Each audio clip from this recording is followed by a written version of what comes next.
We're moving into number 3. This is piece number 3 of this video. If you haven't watched the first 2, get on it, people. You have missed some incredible things.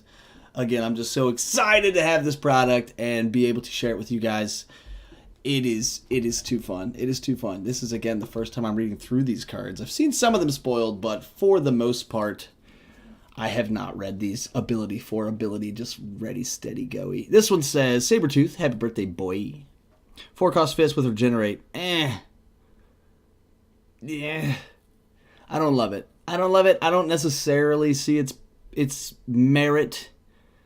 1/1/2 fielding cost, so I guess regenerate will save you from paying fielding cost. That's pretty cool. But other than that, pretty generic stat line. I don't know. Uninteresting to me anyway. Overcrush, though, that's exciting. We got a 5-cost fist with Overcrush. Sabertooth gets +1 if you have another active Brotherhood character die. So +1 would put him at a 4, 5, or 6. 6 with Overcrush, 5 with Overcrush. It's pretty good. I mean, the problem is, by the time you get a 5-cost out with Overcrush and another Brotherhood character, they very well may have things that can block 3, 4, 5, 6 damage. So, we'll see. Again, some of these cards I just don't see where they fit yet. Like, what are they filling? What gaps are they filling? We will just have to find out. Next on the docket, Sebastian Shaw, which I love the art. I love the art. 4-cost fist, double affiliation with Hellfire Club villain. Regenerate. And you may only use Sebastian Shaw's regenerate ability if you pay 1 life when he would be KO'd. I mean, why? Why? Now, look at his stats. Look at the stats carefully. He's a 0/1/2, a 1/3/3, and a 3/6/6. I realize 3/6/6 is pretty decent for a 4-cost. But that's the only time I would save this guy, right? I would just re-roll him next time. It would save me. If he's on level 3, that means I paid 3 to get him there. So maybe I regenerate. Cool. Otherwise, I'm not going to pay a life to regenerate my 1/3/3 Sebastian Shaw that's a 4-cost. I don't know. That one doesn't really make sense to me, to be honest. Moving along, Sebastian Shaw. When a Hellfire Club character is fielded or KO'd, spin each of your Sebastian Shaw dice up 1 level. Now, this I can get behind. We just talked about his stat line. His level 2 to level 3 jump is 3 attack and 3 defense difference. That is substantial on a 4-cost. Also, this triggers when a Hellfire Club is fielded or KO'd. 2 different triggers, people, so it could happen in 1 turn. You could field a Hellfire Club and KO 1. He would spin to level 3, which is pretty cool. Pretty cool. I'm into that. I'm into that, Sebastian Shaw. Good work, buddy. Next, on to Storm. The Storm. Storm has had some super strong cards in the past, so I imagine this is not much different. 3-cost bolt. When fielded, deal 1 damage to target opponent for each action die in your reserve pool. Interesting. I mean, we saw Storm was like the introduction to Attune, right? And now this is like the introduction into a whole other realm of Attune. Deal 1 damage to target opponent for each action die in your reserve pool. Then, if you were to have an Attune character, you could spend those and deal another damage. That's pretty rad. 3-cost bolt, when fielded, deal 1 damage. It's good. I don't know if it's great. We'll have to see. I mean, actions are a big part of the meta currently. If you're playing ping or something like that, you're dealing 1 damage from ping and 1 damage from storm. If you're playing Attune, things can get crazy. I think this has a place. I think it has a place. Not sure where, again, but at least it's something different. It fills a gap that wasn't already filled. On to her next card, going up to a 4-cost, which is interesting. I've already peeked at the back one. We have a 3-cost Storm, a 4-cost Storm, and a 2-cost Storm. Let's see what the 4-cost says. It says, when fielded, if you have an action die in your reserve pool, action or energy phase, re-roll target active opposing character die. If it rolls energy, place it in the used pile. Wow. I'd say the ability is stronger than the previous one, right? I mean, removing a character, and especially moving a character to the used pile, is super good. Then it has to cycle through the bag again, etc., etc. It also does not have any stipulation on level or anything. Like a lot of character abilities that use this, like or re-roll a target character. It's like re-roll a target level 1 character, or re-roll a character with this affiliation, or whatever else. This one doesn't care. Of course, it is a 4 cost. We'll keep that in mind. The stat line, not great for a 4 cost, but again, the ability, pretty swag. Her last card is a 2 cost, which is interesting to me. 3, 4, 2. When fielded, you may re-roll target action die in your reserve pool. Interesting. I do like that they note that you cannot re-roll a dice that has been half spent already. That makes sense.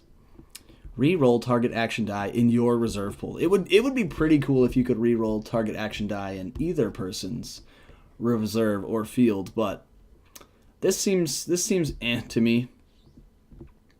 I think if you were going to run a team that you really needed an action to roll, like if it was required, that's sort of what this is, the last chance to get your action to roll.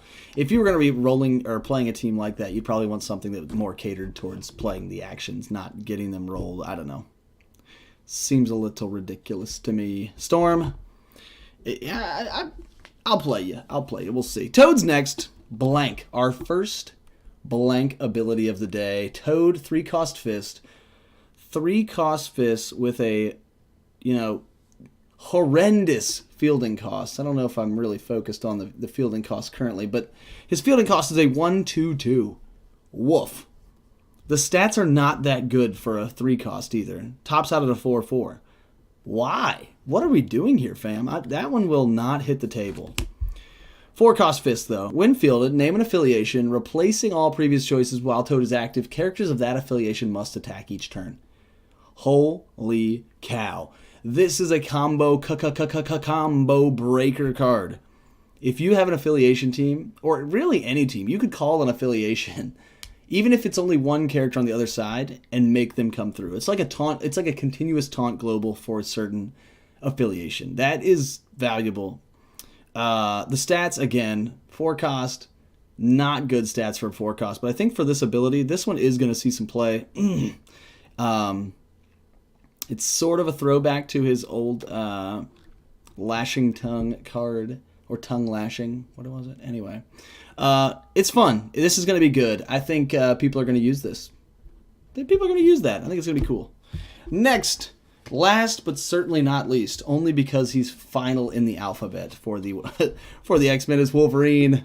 Wolverine, good doesn't always mean nice. Classic Wolverine text. When Wolverine attacks, deal 1 damage to each opposing shield character. Die. Also deal 1 damage to each opposing mask character. Die. I don't love it. The stats for a 6 cost are decent. 5, 6, 8 attack. 2, 3, 4 defense. The ability, I'm not sold on. There's not a huge number of low defense shield characters. That's the entire thing of shield characters, is that they're going to be shielded. That's generally the way shields play, is high defense. So 1 damage to all of them, whatever. Sorry. Next, Adamantium Fury. 5 cost, I like that better already. If your opponent only has character dice of 1 energy type in the field, Wolverine gets +2/+2.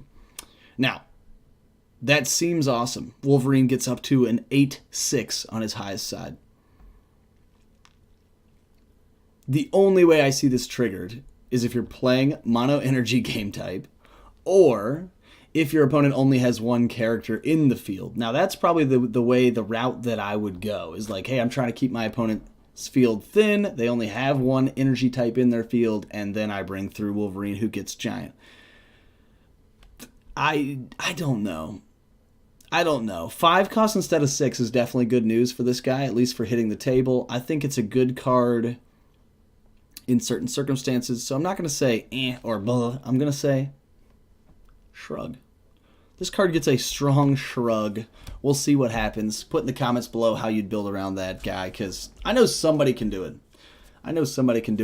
We're moving on to basic actions, folks. 1, 2, 3, 4, 5, 6, 7, 8, 9, 10 basic actions. Some of them we've definitely seen before. Some of them brand new. Brave Sacrifice, speaking of. Target sidekick character die gets +2 attack and +2 defense. If it doesn't attack this turn, KO it.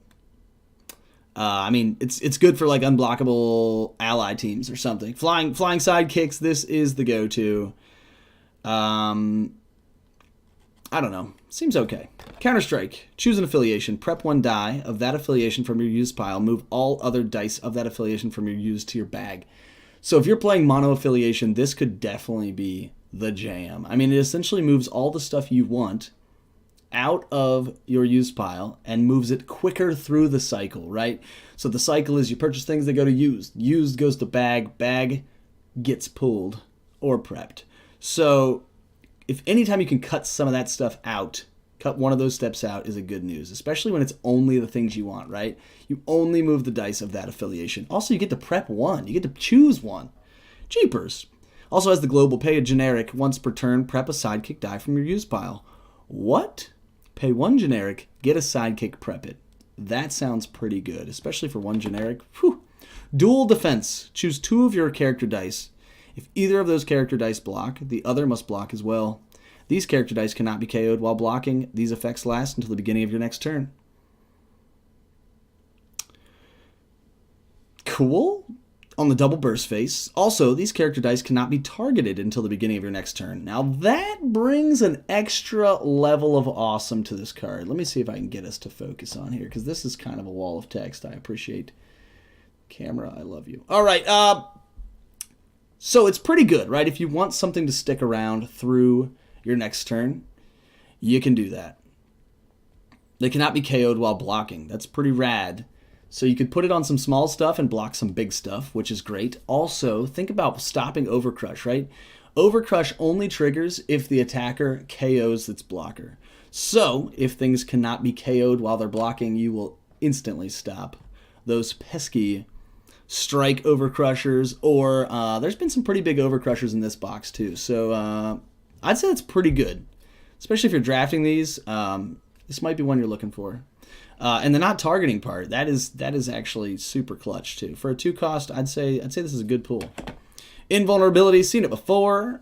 Until the end of turn, whenever one of your attacking character dice is KO'd, return it to the field zone. So, remember that 1 card, 7 cost we talked about earlier, where it says KO all other characters except for, what, Hope Summers or something like that? I don't remember. You guys will tell me. But if you've played this card and then you field her, KO everything, it says whenever one of your attacking character dice is KO'd, return it to the field. So you can KO all of your stuff and bring it back, and KO all of their stuff and it's all dead, which is great. Also has pay bolt, target character die gets +1 attack. We've seen that. That's a great global. Reinforcements. Look at all of the deadness on here. All of the pools. It says choose 1, 2, or 3. Like you choose a number. Then draw that many dice. If you only draw sidekick dice, field them. Otherwise, place all drawn in your used pile. The only reason I don't love this card is because Instant War already exists. I realize this is one-sided, right? My opponent doesn't do anything. But a lot of the Instant War strategy thus far, in the way that card is played, is that you want your opponent to have a big field, right? You have some sort of reason to be bringing characters in for you and for them. This card, I understand it has a place. It does bring only sidekick dice to the field for you. I'm having a hard time seeing it. Replenish. The next time this turn that a character die you control would be damaged, prevent the first 2 damage. If that character is not KO'd, gain 1 life. That's kind of cool.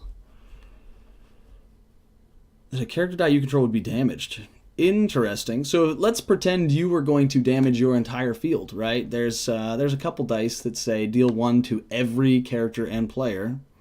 Prevent the first 2 damage and gain 1 life for all of those things. That's pretty rad. For a 3 cost, life gain, generally not great in this day and age of Dice Masters, but maybe it's coming along, you know? With these really super fast punchy teams, maybe a little life gain would keep us alive a little longer. Teamwork. Your active characters get +1/+1 for each of your other different active character dice that share an affiliation. This is going to be like draft pick number 1. I mean, this box is full of 4 different affiliations, right? X-Men, Hellfire Club, Villains, and Brotherhood. So if you amass any certain number of 1 affiliation, this is a great pick. Too big to fly. We've seen this before, but we've never seen it on a dinosaur, which is really the point that needs to be made here. KO target character die with attack of 5 or greater. It's a great ability. For 4 cost, it's not great. The value is just not really there. I guess if they have something that's just beating down the door turn after turn after turn, you can buy one of these. But more times than not, they're not going to have a character die that has 5 or greater attack. And when they do, you're probably already losing the game so badly if you can't deal with that buying a 4-cost action is not really going to do it for you. Pay Fist, target character die gets +1 attack. Meh. Way out west. Howdy, partner. Target character die from the opponent's prep area. Oh, sorry. Put a target character die from opponent's prep into their used.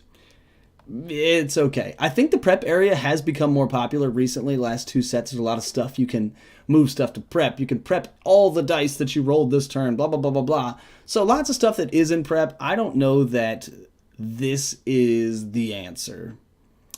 I think it is a 2-cost, sure.